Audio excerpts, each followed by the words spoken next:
यह वही स्थान है जो कि ठाकुर जी की विवाह स्थली है, जो कि ब्रह्मा जी यहाँ पर स्वयं राजा रानी की शादी करा रहे हैं। यहाँ पर ठाकुर जी राजा रानी के साथ ब्राह्मण लेकिन ये बटगा वृक्ष है, सामने ही मंडप है। ये बहुत प्राचीन मंदिर है जो कि ठाकुर ब्रह्मा जी ने यहाँ पर शादी कराया है। यहाँ पे कन्यादान करने का बहुत महत्व है।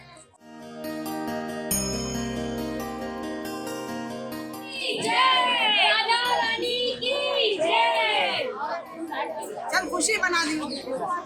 कहा जाता है ये राधा कृष्णा ने यहीं पे फेरे लिए थे, तो ये अग्नि कुंड कहा जाता है इसे, जिसमें राधा कृष्णा ने 7 फेरे लिए थे।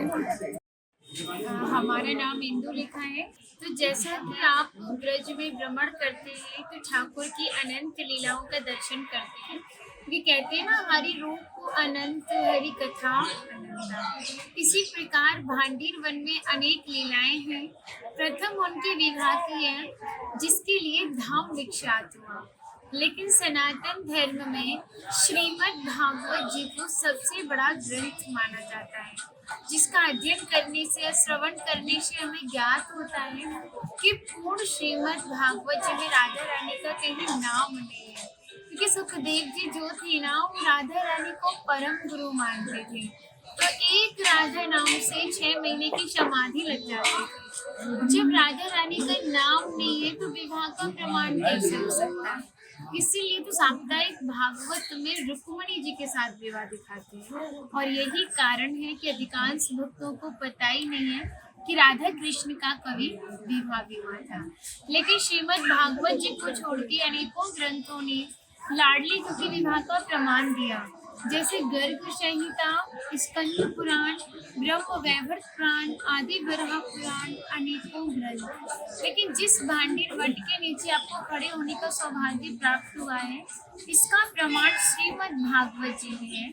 10वें स्कंद के 18वें अध्याय में 22वां श्लोक कि बृहंतो वाहि मानस्य 4 यंत्रस्य वेदनम भांडीरकम नाम बटम जम्बू कृष्णा प्रोगमा।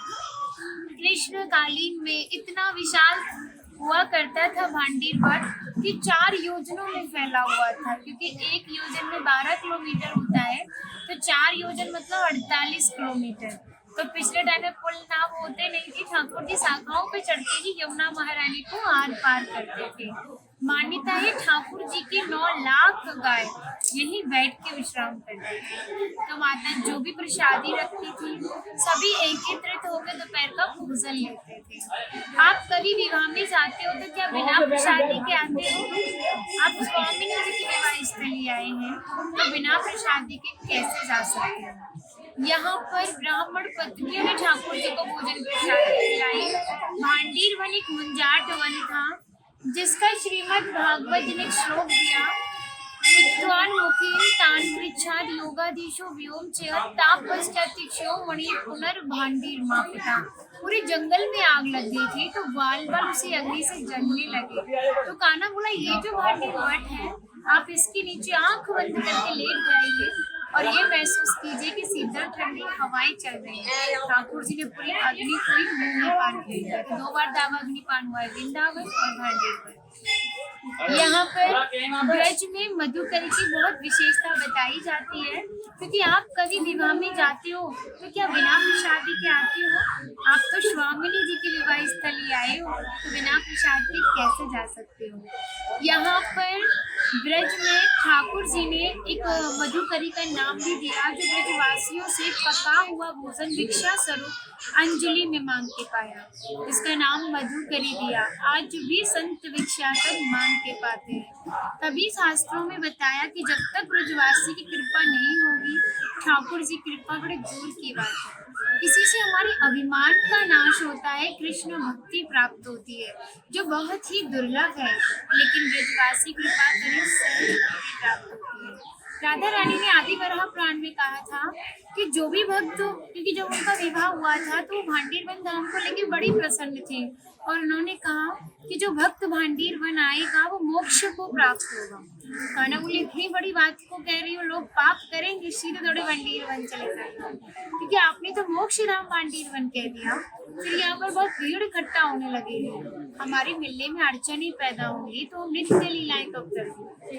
श्री जी ने उसी क्षण भांडीर वन को गुप्त वृंदावन के संबोधित किया और कहा, कान्हा इस स्थान पे हर कोई भक्त नहीं आएगा, वही भक्त आएगा जिसके ऊपर मेरी विशेष कृपा होगी, भक्ति भाव सच्चा होगा और ये भक्त मेरे विवाह में उपस्थित होगा।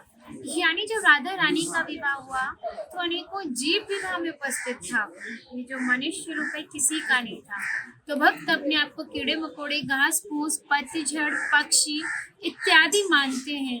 जो भक्त स्वामिनी जी के विवाह में उपस्थित थे, उन भक्त की एक पहचान है कि वो कई बार वृंदावन आते हैं। जब जाके गुप्त वृंदावन आते हैं, डायरेक्ट नहीं आएंगे, माध्यम जरूर रहेगा और सारा श्रेय उसी माध्यम को जाएगा जो आपको धाम तक पहुंचाएगा। जो भक्त यहाँ की प्रसादी पाता है और एक रात्रि राधा नाम संकीर्तन में जाग के गुजारता है, उसको गोलोक धाम की प्राप्ति होती है। कोई भक्त अगर भांडीर वन में प्रवेश कर ले तो उसका एक श्लोक है, चतुर्दशा अवतारणम लीला द्रव स्वरूपने नाना द्रवो द्रव्य स्थान नमो भांडीर संके। भगवान विष्णु के 24 अवतार हैं, 23 अवतार हो चुके हैं, 24वां अवतार कल की अवतार होगा। तो उनसे चतुर्दशा 14 अवतारों की लीलाओं के दर्शन का फल प्राप्त होता है। जो भक्त यहाँ का दर्शन कर ले, तस्य दर्शन मात्रे नरो गर्भ न गच्छति, इसके दर्शन मात्र से उन्हें किसी भी माँ के गर्भ में जाना नहीं पड़ता, क्योंकि भूमंडल पर तो 84 लाख योनियां होती हैं और सभी के अंदर माताएं पाई जाती जो कि गर्भ धारण करती हैं। कहते हैं कोई भक्त गलती से भी भांडीर वन की तरफ आंख उठा के भी देख ले तो भी गर्भ मुक्त हो जाता है, क्योंकि सबसे बड़ा जो नर्क है ना वो हमारा गर्भ होता है। फिर कहा था श्री वासुदेवम ततो दृष्टवा पुनर्जन्म न विदते। जो भी भक्त भांडीर वन में प्रवेश करता है, श्री वासुदेव जी का दर्शन करता है, भंडारा इत्यादि करता है, वो पुनर्जन्म गर्भ यातना से मुक्त हो जाता है। क्योंकि यहाँ पर राधा कृष्ण में मल्ल कीड़ा हुई थी, तो इसमें तय किया जो भी हारेगा उसे भंडारा करना होगा। ठाकुर जी हार गए थे स्वामिनी जी से, तो ग्वाल वालों के साथ मिल के भंडारा किया और धाम का नाम भांडीर वन पड़ा। तो यहाँ पे भंडारे का बहुत बड़ा विशेष फल माना जाता है। अधिकांश भक्तों के मन में रहता है ठाकुर जी ने भंडारा किया, हमें भी करना है, तो पूर्ण सक्षम होते हैं, करते हैं, नहीं तो सामर्थ्य के अनुसार दान करते हैं। क्योंकि धाम में तो अनन्य भक्त आता है, लेकिन अनन्य भक्त सामर्थ्यवान नहीं होता कि जो भंडारा करा सके। जो व्यक्ति रोज ला रहा है, वो रोज खा रहा है, वो भंडारा कहाँ से करा सकता है। लेकिन अपने सामर्थ्य के अनुसार वो 10 रुपये भी भंडारे में सहयोग करता है, तो उसका नाम विशाल भंडारा ही होता है। ठाकुर धन का नहीं, सिर्फ भाव का होता है।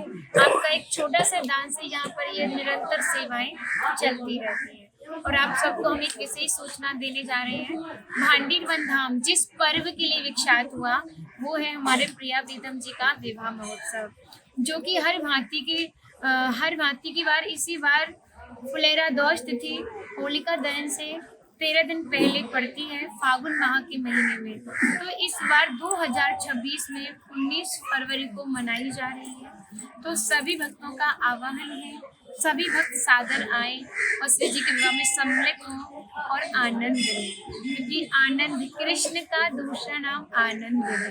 तभी तो ब्रज में कहते ना, ब्रज में किस लिए आए? आनंद लेने। जब नंद घर लाला हुआ तो किसी ने ये थोड़ी ना कहा कि नंद घर लाला भाई, और नंद घर आनंद जय कन्हैया लाल। तो आप सभी लोगों का आह्वान है, सभी लोग पधारिए स्वामी जी के विवाह में और आनंद कीजिए, क्योंकि निमंत्रण किसी को नहीं दे रहे, निमंत्रण उनको दिया जाता है जो गेस्ट होते हैं, लेकिन आप तो श्री जी के सभी अपने हैं, सबका आह्वान है। अभी आप देख सकते हैं हमारे साथ में यहाँ पर ये बहुत ही प्यारी सेवाएं देती है। तो जी ये क्या है आपके हाथ में? ये मधुकरी आपने देखा इंदुलेखा जी ने राधा कृष्ण जी का शादी के बारे में बहुत ही अच्छी जानकारी दी और बहुत ही सरल जानकारी दी। तो इसी तरह के कार्यक्रम हम आपके सामने लाते रहेंगे। तब तक के लिए तिल देन बाय। फिर आगे